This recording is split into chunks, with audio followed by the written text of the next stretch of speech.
Good morning, students. Myself Nisha. So in this video we have studied about the life, fire and marine insurance in detail. So let's start. First of all, meaning of life insurance कि life insurance का क्या मतलब होता है. It refers to that insurance in which consideration of a premium the insurer promises to pay a sum of money on the death of a person whose life is insured or expiry of a certain period whichever is earlier. कि ये refers करते हैं कि एक insurance होता है जिसके बीच में जो है हमें इन रिटर्न प्रीमियम भी मिलता है. जो इंश्योरर होता है वो प्रॉमिस करता है कि वो हमें पे करेगा सम ऑफ द मनी. कब पे करेगा? या तो उस पर्सन की जब डेथ हो जाएगी तब, या फिर उसकी जो है जो उसने सर्टेन पीरियड के लिए करा रखी होगी वो एक्सपायर हो जाएगी. जो भी जल्दी हो जाएगा उन दोनों में से उसके टाइम पर जो है वो हमें एक सम ऑफ मनी जो है पे करता है. उसको बोलते हैं लाइफ इंश्योरेंस. ठीक है. ऑब्जेक्टिव क्या है लाइफ इंश्योरेंस का? इसके दो ही ऑब्जेक्टिव है. फर्स्ट है प्रोटेक्शन ऑब्जेक्टिव, कि जो लाइफ इंश्योरेंस का मेन ऑब्जेक्टिव होता है वो होता है हमें प्रोटेक्शन देना. इफ़ अगर कोई भी मेंबर ऑफ द फैमिली है, अगर वो या तो मतलब फेस कर रहा है, लॉट ऑफ प्रॉब्लम्स को फेस कर रहा है, तो हम क्या करते हैं उस टाइम पर जो अपना लाइफ इंश्योरेंस करा लेते हैं कि हमें नहीं पता इन फ्यूचर में हमारे साथ क्या हो जाए, तो उसके बदले जो है हमें कुछ अमाउंट मिल जाता है. तो हमारे पास एक प्रोटेक्शन रहती है कि मेरे मरने के बाद भी जो है मेरी फैमिली के पास प्रोटेक्शन है, से कुछ अमाउंट जो है वो मिल जाएगा ताकि वो आगे जो है इन फ्यूचर सर्वाइव कर सके. तो इस वे में जो है ये एक हमें प्रोटेक्शन भी देता है. और सेकंड आता है इन्वेस्टमेंट ऑब्जेक्टिव. इन्वेस्टमेंट ऑब्जेक्टिव क्या है कि जो लाइफ इंश्योरेंस है वो हमें केवल फ्यूचर रिस्क से प्रोटेक्शन नहीं देता, बल्कि जो एक गुड मीडियम ऑफ इन्वेस्टमेंट भी देता है पीपल को. वो कैसे देता है?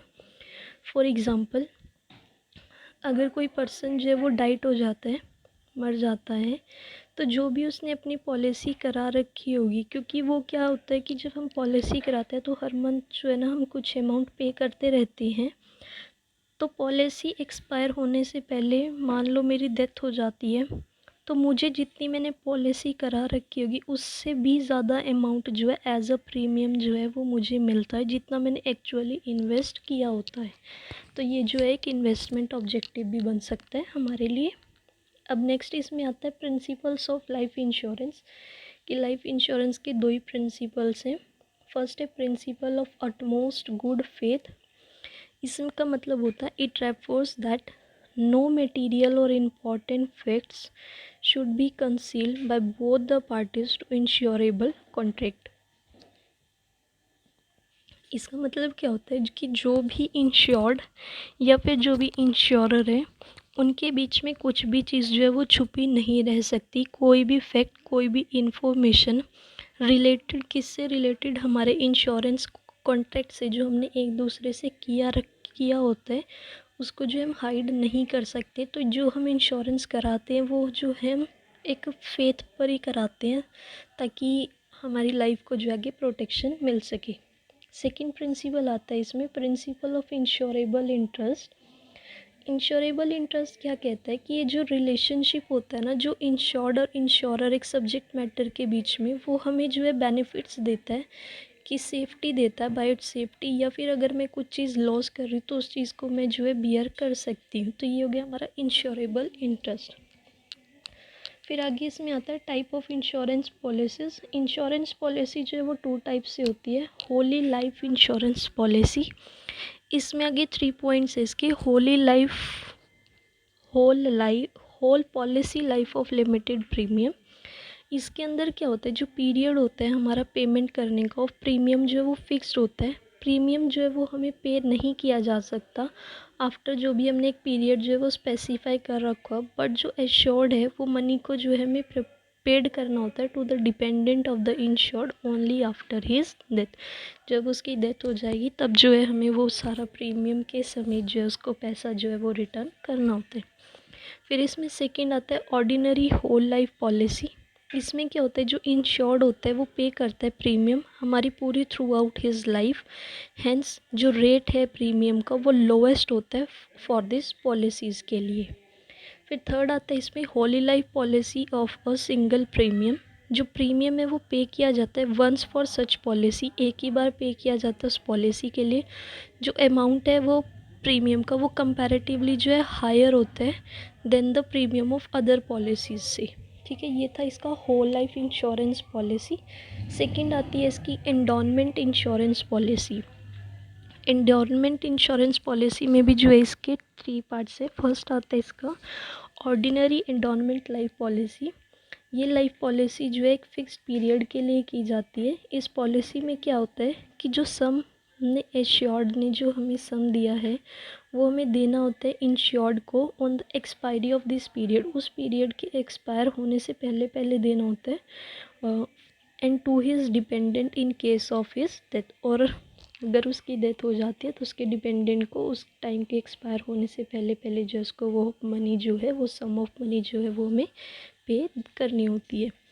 सेकेंड आता है इसमें डबल एंडोनमेंट लाइफ पॉलिसी। इस पॉलिसी में क्या होता है इन केस अगर डेथ हो जाती है इंश्योर्ड की तो उसका जो डिपेंडेंट है जो उसका अमाउंट है वो जो है मेंशन जिसका भी नाम उसमें लिखा होगा उसको जो है इंश्योरेंस पॉलिसी वाले दे देते हैं। थर्ड आता है इसमें deferred endowment life policy.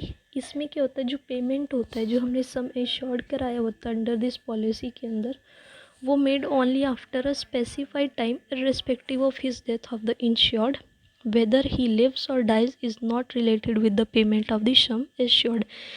Deferred endowment life policy के अंदर क्या आता है कि अगर जिस बंदे ने पॉलिसी बनवाई है जो भी हमारा इंश्योर्ड है अगर उसकी डेथ हो जाती है या फिर वो ज़िंदा है जब तक उस पॉलिसी का जो है टाइम पीरियड एक स्पेसिफिक टाइम जो है वो पूरा नहीं हो जाता तब तक उसकी पेमेंट नहीं मिलती, चाहे वो मर जाए चाहे वो ज़िंदा हो।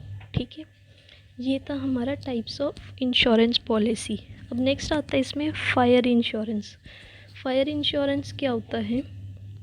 It refers to that insurance under which the insurer, in exchange of a fixed premium, promises the insured to compensate up to a specified amount if the property of the insured gets damaged due to fire till a specified date।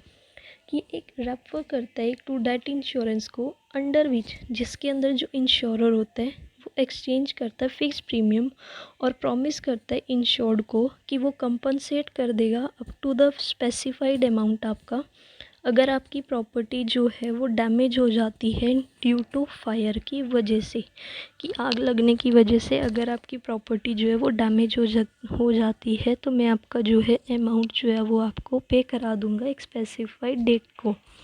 ठीक है, ये होता है fire insurance. अब इसकी natures क्या आती है फायर इंश्योरेंस की?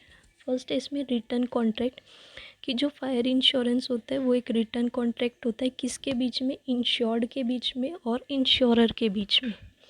फिर सेकेंड आते हैं इसमें टू पार्टीज़ होती हैं, वही इंश्योर्ड और इंश्योरर होता है।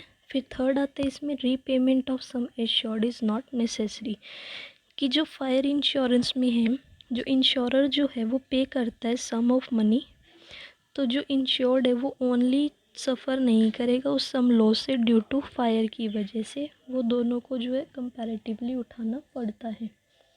फिर आते हैं इसमें पीरियड ऑफ इंश्योरेंस। जो इंश्योरेंस का जो प्रीमियम वो मैक्सिमम जो है 1 ईयर का होना चाहिए, जो प्रीमियम जो है वो पे कर दिया जाएगा इन लमसम में। फिफ्थ पॉइंट आता है इसमें it is contract of indemnity. Indemnity for example देखिए समझाती हूँ मैं आपको ये, कि एक पर्सन जो है उसने इंश्योर कराया अपनी शॉप का 50,000 में, आफ्टर सम टाइम जो है उसकी शॉप को जो है वो आग लग जाती है तो फायर लगने की वजह से उसका जो लॉस है वो 30,000 का हो जाता है। तो इंश्योरेंस कंपनी जो है वो कंपनसेट करेगी उसके एक्चुअल लॉस को जो कितने का था 30,000 का। If the loss is for, अगर लॉस जो है वो 70,000 का होगा तो इंश्योरेंस कंपनी जो है वो उसको 50,000 उसका पे कर देती है। ठीक है, ये होता है कॉन्ट्रैक्ट ऑफ इंडेमनिटी। फिर सिक्स्थ पॉइंट आते हैं इसमें ओनली प्रोटेक्शन एलिमेंट, कि जो फायर इंश्योरेंस है वो एक प्रोटेक्शन एलिमेंट है जो प्रेजेंट रहता है और इसमें जो है इन्वेस्टमेंट एलिमेंट की जो है वो कमी रहती ही रहती है।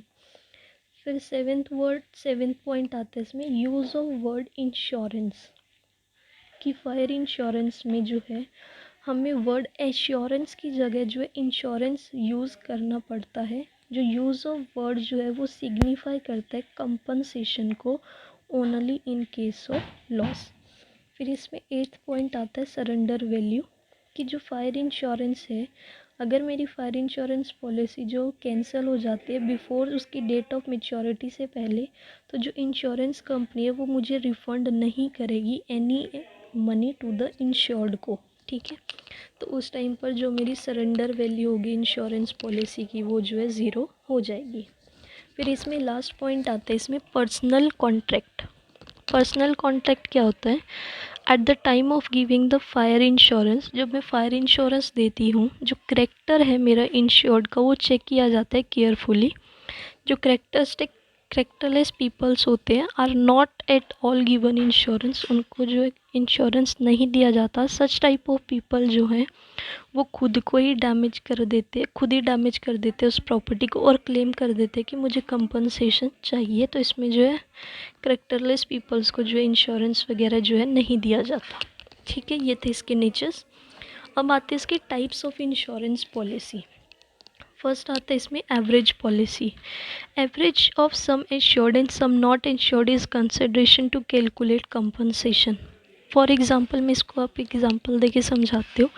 एक प्रॉपर्टी का जो एक्चुअल वर्थ है वो 60,000 की है और उसने इंश्योर करा लिया जो है वो 40,000 का करा लिया, और फायर लगने की वजह से उसको लॉस जो है वो 30,000 का हो जाता है। तो जो इंश्योरेंस कंपनी है वो डिस्ट्रीब्यूट कर देगी उसकी लॉस को in the ratio of sum assured and sum not assured, कि जितने का उसने एश्योर्ड कराया और जितने का उसने नहीं कराया।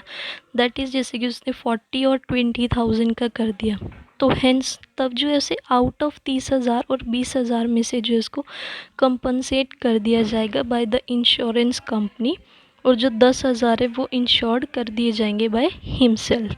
ठीक है, ये हो जाएगा उसकी एवरेज पॉलिसी। फिर सेकंड आता है इसमें वैल्यूड पॉलिसी। वैल्यू पॉलिसी क्या होती है? फॉर सच प्रोडक्ट, उन प्रोडक्ट के लिए जिनकी वैल्यू जो है वो कैन नॉट बी डिसाइड नहीं की जाती at the time of in occurring of loss. तो वैल्यू पॉलिसी ली जाती है कि जब हमें लॉस हो रहा है तो उस टाइम पर हम उसकी वैल्यू का पता नहीं लगा सकते, उसकी वैल्यू क्या होगी। तो उस टाइम पर जो है हमें वैल्यू पॉलिसी लेनी होती है। जो अमाउंट होगा उस पॉलिसी का वो डिसाइड किया जाएगा, म्यूचुअली डिसाइड किया जाता है बाय द इंश्योर्ड के बीच में और इंश्योरर के बीच में, जब हम उस पॉलिसी को ले रहे होते हैं। फिर थर्ड आता है इसमें स्पेसिफाइड पॉलिसी। इस पॉलिसी के अंदर क्या होता है? जो इंश्योर्ड होता है वो लेता है इंश्योरेंस फॉर हिज प्रॉपर्टी के लिए एक specified value, for a specified value के लिए लेता है। अगर उसकी प्रॉपर्टी जो है वो डैमेज हो जाएगी तो इंश्योरेंस पॉलिसी जो है वो कंपनसेट कर देगी इंश्योर्ड को जो अमाउंट ऑफ पॉलिसी जो है उसने without averaging the sum assured and sum not assured. ठीक है, फिर आते हैं इसमें फोर्थ ओपनिंग और फ्लोटिंग पॉलिसी। ओपनिंग और फ्लोटिंग पॉलिसी जो है वो तब ली जाती है when goods are being use daily, जब गुड्स को हम डेली यूज़ किए जा रहे हैं और कांस्टेंट चेंज आ रहा है हमारी क्वांटिटी ऑफ प्रोडक्ट के अंदर, तो पॉलिसी जो है वो ली जाती है फॉर अ फिक्स्ड वैल्यू के लिए ताकि वो बाय पे कर सके सम प्रीमियम। ठीक है, फिर फिफ्थ आता है इसमें कॉम्प्रिहेंसिव पॉलिसी। इस पॉलिसी के अंदर क्या होता है? जो इंश्योरेंस कंपनी होती है वो प्रोवाइड करती है, कवर करती है अगेंस्ट एनी रिस्क। अगर उनकी गुड्स को जो कोई भी इफ़ेक्ट हो जाता है, या वो फायर की वजह से हो, या वो थेफ्ट की वजह से हो, या फिर वो अर्थक्वेक की वजह से हो, तो इंश्योरेंस कंपनी जो है वो उन्हें प्रॉमिस करती है कि वो कंपनसेट करेगी अगर आपको किसी भी तरह का जो है डैमेज हो जाता है। सिक्स्थ आता है इसमें एडिशनल रिस्क पॉलिसी और एक्सेस पॉलिसी, कि दो इंश्योरेंस पॉलिसीज़ जो है वो इशू कर देती हैं। Two insurance policies are issued. तो फर्स्ट इंश्योरेंस पॉलिसी क्या कहती है? The value of the minimum stock जो है वो रखा जाएगा गोडाउन में, जो उसने मेंशन किया है। If at any point of time, अगर किसी भी पॉइंट ऑफ टाइम में जो मिनिमम लेवल ऑफ स्टॉक है वो एक्सीड कर जाता है प्रिस्क्राइब्ड लिमिट से, देन फॉर एक्स्ट्रा स्टॉक और एक्स्ट्रा प्रीमियम इंश्योरेंस पॉलिसी जो है आपको लेनी पड़ेगी। अगर जो आपकी फ़र्स्ट इंश्योरेंस पॉलिसी जो है वो ली जाती है तो उसको बोला जाता है ओरिजिनल रिस्क पॉलिसी, वाइल अगर आप सेकंड लेते हैं तो उसको बोला जाएगा एडिशनल रिस्क पॉलिसी। सेवेंथ आ जाता है इसमें कॉन्सिक्वेंशियल लॉस पॉलिसी। ये जो एक स्पेशल इंश्योरेंस पॉलिसी है under which not only the actual damage but also other loss arising out of that damage is compensated। कि जिस चीज़ का मैंने जो है वो मतलब वो इंश्योरेंस कराया है, अगर उस एक्चुअल डैमेज की वजह से अगर मुझे कोई और भी अदर डैमेज हो जाता है तो मैं उसका को भी जो इंश्योरेंस पॉलिसी जो है वो मुझे कंपनसेट करके देगी। फिर इसमें एट्थ आता है री इंस्टेटमेंट पॉलिसी। जो इंश्योरेंस कंपनी होती है वो मुझे पे करती है अमाउंट जो रिक्वायर्ड होता है उस प्रॉपर्टी के डैमेज के लिए। फिर नाइन्थ आता है इसमें ब्लैंकेट पॉलिसी। एक सिंगल इंश्योरेंस पॉलिसी जब हम लेते हैं वो बहुत जो है फिक्स्ड और करंट एसेट्स के लिए लेते हैं तो उसको बोला जाता है ब्लैंकेट पॉलिसी। लास्ट आता है इसमें ट्रांजिट पॉलिसी।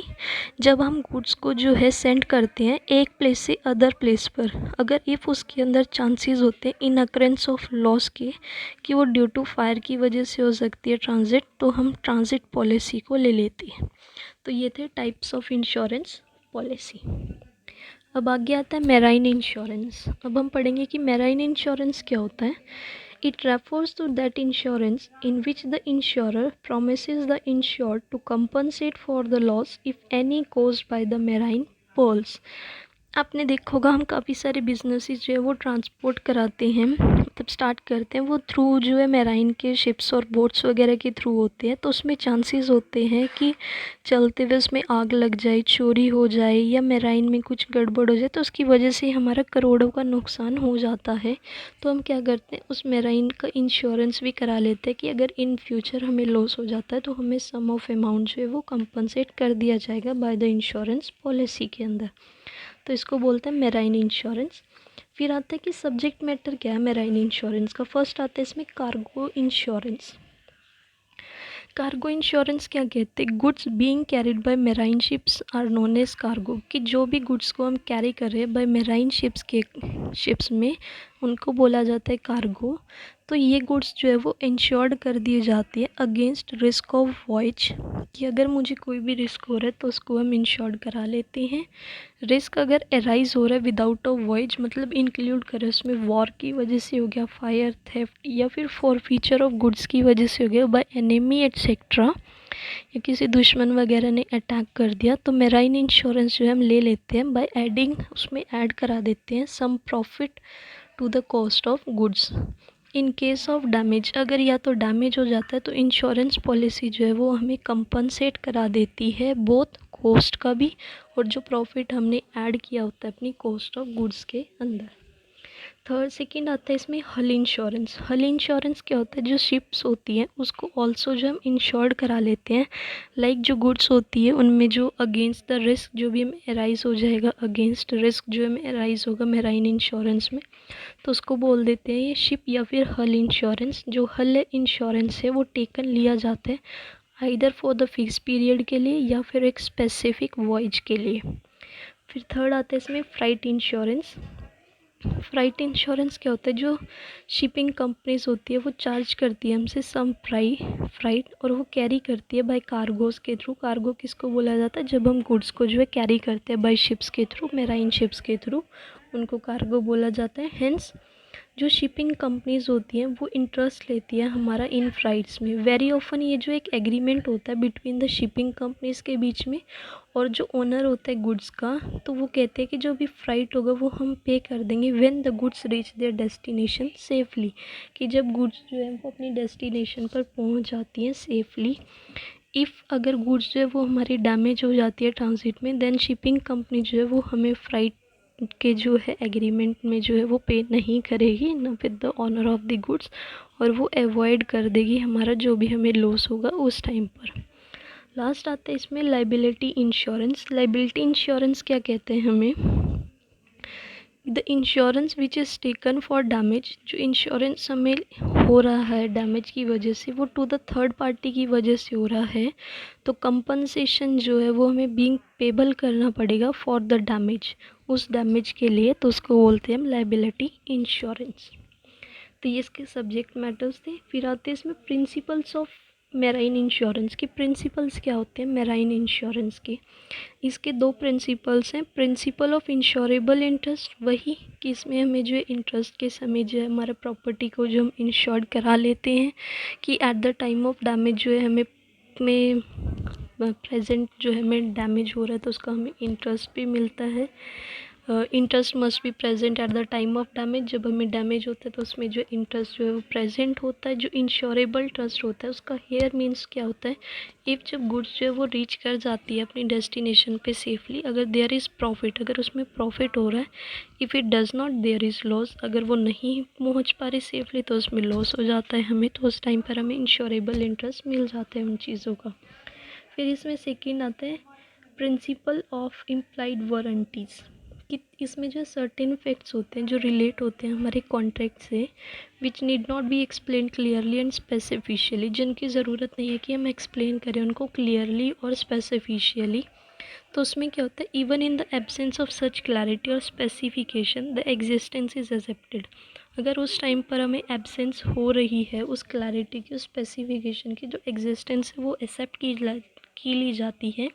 हेंस जो इम्प्लाइड वारंटीज़ होती हैं वो दोज वारंटीज़ होती है विच आर फॉलोड, जिनको फॉलो किया जाता है even if they are not mention clearly, तब भी जब वो मेंशन नहीं होती क्लियरली इन द कॉन्ट्रैक्ट। तो वो वारंटीज़ जो है वो कौन सी होती है, वर्दीनेस ऑफ शिप, कि जो वर्दीनेस ऑफ शिप्स का मतलब क्या है कि that ship should not have any type of problem which can create the possibility of damage to the insured property on the ship. If the ship need a repair then it should be provided well before the commencement of voyage, कि जो भी हमने ship should not have any type of problem, कि उसमें जो कोई भी type की प्रॉब्लम नहीं है और पॉसिबिलिटी है कि वो क्रिएट कर सकती है डैमेज हमारी प्रॉपर्टी को, शिप्स को, तो हमें उसको रिपेयर करा लेना चाहिए। फिर आता है नॉन डेविएशन ऑफ शिप, जो शिप का रूट जो है वो प्रीफिक्स नहीं है कि उसको किधर से जाना किधर से नहीं जाना, तो उस टाइम पर अगर कोई लॉस हो जाता है तब भी हमें मिलेगा। तो ये थे इसके प्रिंसिपल ऑफ इंश्योरेबल इंटरेस्ट और principle of implied warranties. So I hope आपको ये सारे समझ आ गया होगा कि लाइफ इंश्योरेंस क्या है, उसके टाइप्स क्या हैं, उसका प्रिंसिपल्स क्या है, मेराइन इंश्योरेंस उसका टाइप्स प्रिंसिपल्स, और फायर इंश्योरेंस के टाइप्स और प्रिंसिपल्स। सो अगर आपको समझ आ गया होगा तो वेल एंड गुड। अगर कुछ भी कहीं भी डाउट है तो आप कमेंट सेक्शन में कर सकते हैं। I will explain you in comments और in other video also. So thank you so much. If you like it then please subscribe it. Thank you.